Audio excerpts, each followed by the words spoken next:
আলোচনা করছি ঘরোয়া যে পদ্ধতিতে মিলবে থাইরয়েডের সমাধান। আলোচনাটি ভালো লাগলে সাবস্ক্রাইব করে পাশে থাকবেন এবং বেল আইকনটিতে চাপ দিয়ে রাখবেন যাতে আমার পরবর্তী ভিডিও নোটিফিকেশন আপনার কাছে চলে যায়। গলার সামনের দিকে অবস্থিত থাইরয়েড গ্রন্থি শরীরের থাইরয়েড হরমোনের প্রধান উৎস। এই হরমোন শরীরের প্রতিটি কোষ, টিস্যু ও অঙ্গের কার্যকারিতায় প্রভাব ফেলে। বিপাকের হার, হৃৎপিণ্ডের কার্যক্ষমতা, হজমের প্রক্রিয়া, পেশি ও হাড়ের স্বাস্থ্য ভালো রাখে। তাই থাইরয়েডের সমস্যা হলে শরীরে নানা ধরনের সমস্যা হতে পারে। কয়েক ধরনের থাইরয়েড সমস্যা দেখা যায়, যেমন থাইরয়েড হরমোনের স্বল্পতা বা হাইপোথাইরয়েডিজম, হরমোন বেশি নিঃসরণ হওয়া বা হাইপোথাইরয়েডিজম। এ দুটি প্রধান সমস্যা ছাড়াও থাইরয়েড ফোলা, থাইরয়েড টিউমার ও থাইরয়েড ক্যান্সারের মতো সমস্যাও হতে পারে। নানা কারণে থাইরয়েডের সমস্যা হতে পারে। এ হরমোন উৎপাদনে আয়োডিনের গুরুত্বপূর্ণ ভূমিকা রয়েছে। আয়োডিন কম থাকলে থাইরয়েড হরমোন কম উৎপন্ন হবে অথবা থাইরয়েড ফুলে যাবে। এই ফুলে যাওয়াকেই বলা হয় গলগণ্ড। আবার জন্মগতভাবে থাইরয়েড গ্রন্থির ত্রুটিতেও থাইরয়েড সমস্যা দেখা যায়। কারো থাইরয়েড সমস্যা থাকলে তার সন্তানদেরও এ সমস্যা হতে পারে। শরীরের রোগ প্রতিরোধ ব্যবস্থার ত্রুটি ও অ্যান্টিবডি তৈরির কারণেও থাইরয়েডের সমস্যা দেখা দেয়। লক্ষণ: প্রজননক্ষম নারীদের হাইপোথাইরয়েডিজমের হার পুরুষদের তুলনায় প্রায় 10 গুণ বেশি, জটিলতাও বেশি। অস্বাভাবিক ওজন বৃদ্ধি, সবসময় ক্লান্তিবোধ, অনিয়মিত মাসিক বা দীর্ঘদিন অতিরিক্ত মাসিকের মতো সমস্যা, স্মৃতিশক্তি দুর্বল হয়ে যাওয়া, চুল ও ত্বক শুষ্ক ও রুক্ষ হয়ে যাওয়া, কোষ্ঠকাঠিন্য, বারবার গর্ভপাত, বন্ধ্যাত্ব সহ বিভিন্ন লক্ষণ দেখা দেয়। শিশুদের বৃদ্ধি বাধাগ্রস্ত, বয়ঃসন্ধি বিলম্ব ও মানসিক বিকাশেও সমস্যা দেখা দেয়। অন্যদিকে হাইপোথাইরয়েডে হঠাৎ করেই ওজন কমা, কাঁপুনি, উদ্বেগ, অত্যাধিক ঘাম ও ঋতুচক্রে কম ঋতুক্ষরণের মতো সমস্যাও দেখা দিতে পারে। থাইরয়েডের সমস্যার কারণে মাংসপেশির ক্ষয় বেড়ে যায়, সক্ষমতা কমে যায়, চোখ বড় হয়ে যেতে পারে। রোগ নির্ণয়: উপসর্গ ছাড়াই চিকিৎসকেরা রক্তে ফ্রি থাইরক্সিন এবং TSH পরীক্ষা করে দিতে পারেন। প্রয়োজনে থাইরয়েডের নানা অ্যান্টিবডি, গলার আলট্রাসোনোগ্রাফি, রেডিও আয়োডিন আপটেক পরীক্ষাও করতে হতে পারে। ক্যান্সার সন্দেহ করলে সুই দিয়ে গলা থেকে টিস্যু নিয়ে বা বায়োপসি করার দরকার হতে পারে। নারীদের সন্তান নেওয়ার আগে ও গর্ভাবস্থায় উপসর্গ না থাকলেও থাইরয়েড পরীক্ষা করা নিরাপদ।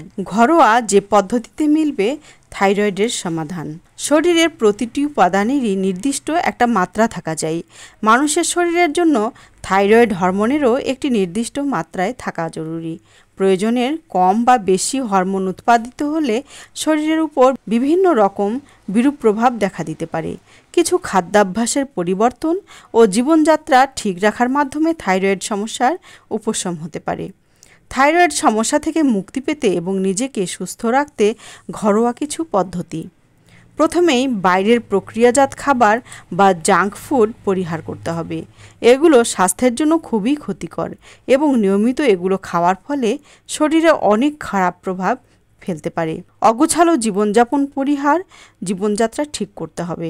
বর্তমানে এত শারীরিক ও মানসিক সমস্যা হওয়ার সবচেয়ে বড় কারণ হচ্ছে এটি। স্বাস্থ্য ভালো রাখতে নিয়মিত ব্যায়াম করা অত্যন্ত জরুরি।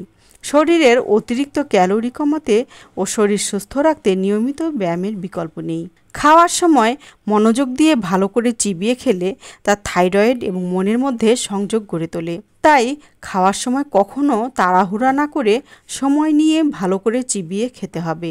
শরীরের বিপাক নিয়ন্ত্রণে থাইরয়েড গ্রন্থি বিশেষ ভূমিকা পালন করে। সেজন্য সময় নিয়ে খাবার চিবিয়ে খেলে তা বিপাকক্রিয়া বাড়াতে বিশেষভাবে সাহায্য করে।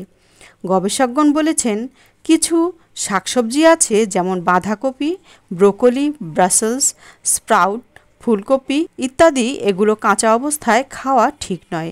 এগুলো কাঁচা খেলে থাইরয়েড গ্রন্থির কাজ ব্যাহত হয়ে থাকে এবং থাইরয়েড গ্রন্থির ভারসাম্য নষ্ট হয়।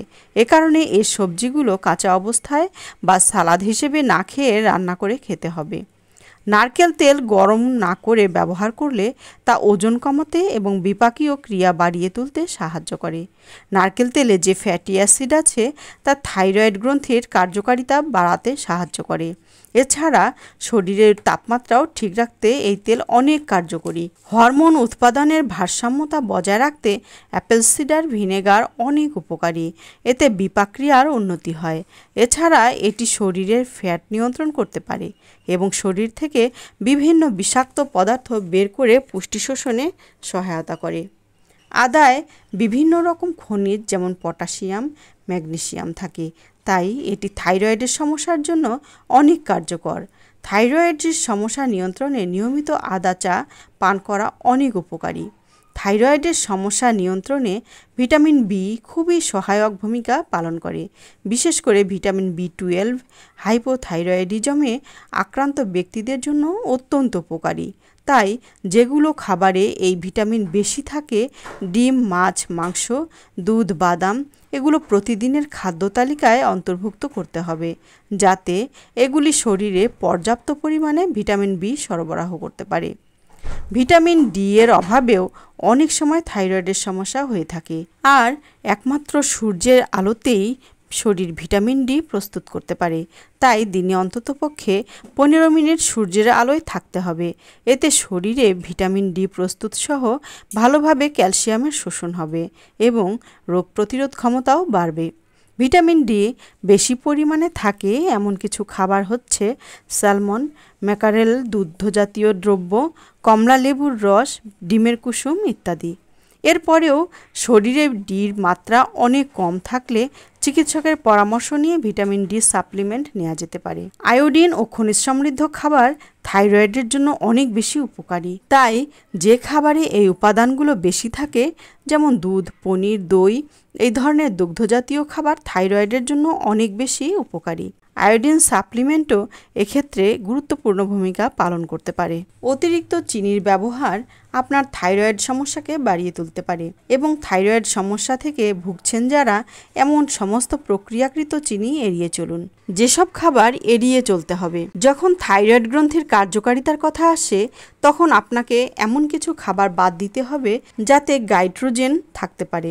এই ধরনের খাবার পরিমিত খাওয়া উচিত। সয়াবিন। থাইরয়েড জার্নালে প্রকাশিত একটি গবেষণায় দেখা গেছে যে সয়া খাওয়া থাইরয়েড ওষুধের শোষণে হস্তক্ষেপ করতে পারে। বাঁধাকপি, ফুলকপি, ব্রোকলি ইত্যাদি সবজি অত্যাধিক চর্বি বা ভাজা খাবারও ওষুধের শোষণকে সীমিত করে। কফি সীমিত করা প্রয়োজন, বিশেষ করে ভোরবেলা, যদি কারো থাইরয়েড থাকে। অতিরিক্ত পরিমাণে চিনিযুক্ত খাবার এড়িয়ে চলুন, কারণ এতে প্রচুর পরিমাণে ক্যালোরি থাকে যার কোনো পুষ্টি উপাদান নেই, যা ওজন বাড়ায়।